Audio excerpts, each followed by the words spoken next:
अस्सलाम वालेकुम गाइज। तो सभी का फिर से एक बार वेलकम है ताजिर मिस्टर ताजिर टीकेडी के साथ। तो आज हम एक आप लोग के लिए ऐसी जानकारी लेके आए हैं जो हमेशा आप अपने घर में इस्तेमाल करते हैं, जिसे कहते हैं नमक। तो नमक के बारे में आज हम आपको बताएंगे नमक कहाँ से आता है, कैसे आता है, इसकी उत्पत्ति कैसी है। देखो, आपने सुना होगा कि नमक जो है समंदर से आता है, समंदर के पानी को सुखाकर नमक बनाया जाता है। लेकिन आज हम आपको पूरी जानकारी देंगे नमक की उत्पत्ति कैसे होती है, समंदर में आखिर नमक कैसे आता है, और समंदर से नमक कैसे आता है, समंदर से हमारे घर तक नमक आता है कैसे। तो नमक को कहते हैं सोडियम क्लोराइड। क्या बोलते हैं? Sodium chloride, NaCl। तो आइए फिर शुरू करते हैं। देखें, नमक की शुरुआत होती है चट्टानों से और मैदानी इलाकों से।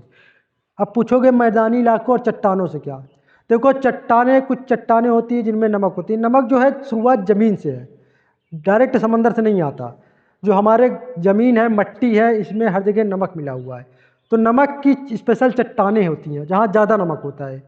तो ऐसी चट्टानों में क्या होती है? बरसात। जब बरसात होती है तो ये नमक जो होता है हमारे पानी के साथ घुल जाता है, NaCl, सोडियम क्लोराइड मिल जाता है। तो ये धीरे धीरे बहकर, जब ये बरसात होती है, ये पानी कहाँ आता है? हमारा नदियों में। नदी नाला के जरिए हमारा कहा जाता है बड़ी बड़ी नदियों में। ये पानी फिर नदियों के जरिए कहाँ पहुँचता है? समंदर में। तो इस तरह हमारी पूरी ज़मीन से, पृथ्वी से नमक जो रहता है समंदरों में जाता रहे। समंदर या खारे पानी की झीलों में, बड़ी बड़ी झीलों में भी नदियाँ गिरती है तो वहाँ भी नमक होता है। तो इस तरह से आप समझ गए होंगे कि नमक जो होता है कहाँ से आता है? ज़मीन से।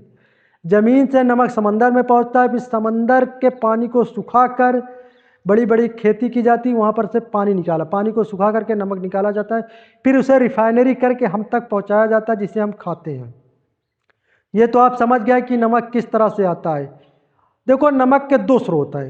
एक होता है समंदर से नमक आने वाला होता है, एक होता है चट्टानों और पहाड़ों से नमक।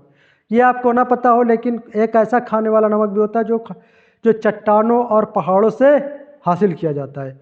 अब इस नमक के बारे में हम आपको बताएंगे। जो चट्टान और पहाड़ से नमक आता है इसे बोलते हैं सेंधा नमक।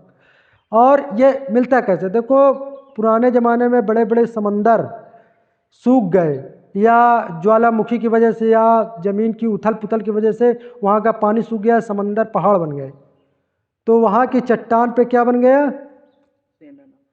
नमक। मतलब वो जब सूखा तो वो सेंधा नमक, बड़े बड़े पहाड़ बन गए, तो उसी को कहते हैं सेंधा नमक। उसे सेंधा नमक या काला नमक भी कहते हैं।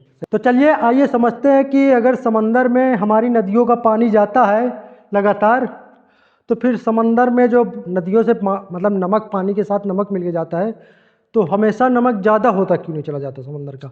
समंदर का हमेशा सॉल्ट बराबर क्यों रहता है, हमेशा एक क्यों रहता है? तो देखें, इस पे प्रकृति का बहुत बड़ा खेल है, नियम है।